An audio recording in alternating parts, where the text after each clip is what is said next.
যত চাহিদা ভালো করতে পারবেন ততই বাবা ভালো। আপনি আপনার সন্তানের কাছে বাবা হিসেবে কেমন?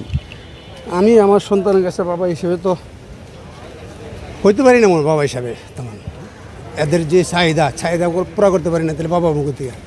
এখন তো সন্তানের কাছে বাবা হইলো চাহিদার অনুযায়ী বাবা, যত চাহিদা ভালো করতে পারবেন ততই বাবা ভালো।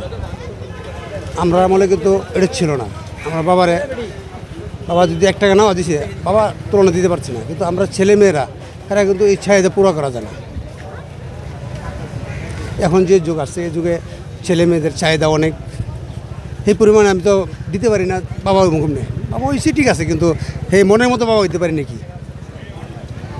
চেষ্টা করেন? চেষ্টা তো করতেছি, এই যে দিন রাত 24 ঘন্টা হিসাব করলে পরিশ্রম করতেছি ছেলে মেয়ের জন্য। তা আমার জন্য তো শেষই, আমার টাইমই শেষ, আর কদিন বাঁচুন। ছেলে মেয়ের জন্য দুটো করা, যে কদিন বেঁচে থাকি ছেলে মেয়েরে একটা কিছু দিয়ে যাবো বা একটা কিছু করে যাবো, এই ধরনের চিন্তা। মানে ছেলে মেয়েরা তো বুঝে না এদের হিসাব।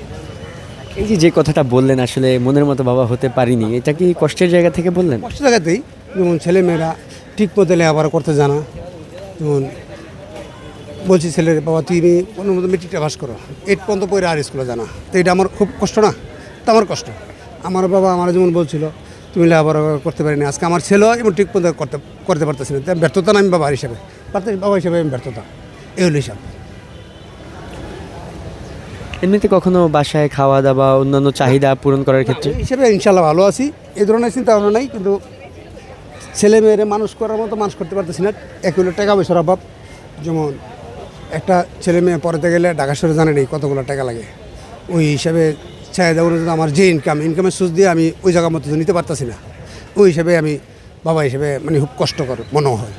আর ওই হিসাবে যদি হিসাব করি বাবা হিসাবে তো ভালো আছি, ছেলেমেয়েরা খাওয়ান বরণ তো সব দিয়েছে ঠিক মতো, কিন্তু লেখাপড়ার দিকটা দিয়ে পৌঁছাইতে পারতেছি না।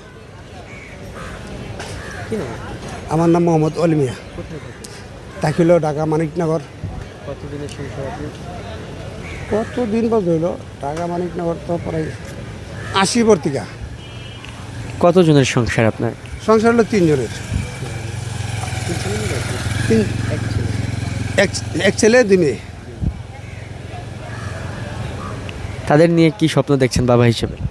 বাবা হিসেবে মেয়ে বিয়ে জ্বালাইছি, মানে ছেলেটা নিয়ে স্বপ্ন হলো ছেলেটার একটা কিছু করে দিতে পারি। ওই হিসাবটা তো একটা কাজ শিখে দিয়েছি, দেখি ছেলে কতটুক যাইতে পারে। চিন্তা ভাবনা আছে বাইরে ঘরে ছেলের পড়াইবার জন্য, এই একটা আশা করি। যেই স্বপ্ন দেখছেন সেই স্বপ্ন পূরণের জন্য আপনি কতটুকু চেষ্টা করছেন? চেষ্টা করতেছি, বাকিটা আল্লাহ পাক জানে। আমার চেষ্টা আমি চালাই দিতেছি, বাকিটা আল্লাহ পাক জানে। ছেলে যদি ঠিকমতো কাজটা শিখতে পারে তাহলে বাইরে ঘরে পাঠাতে স্বপ্ন আমার পুরো হবে, এই হলো হিসাব।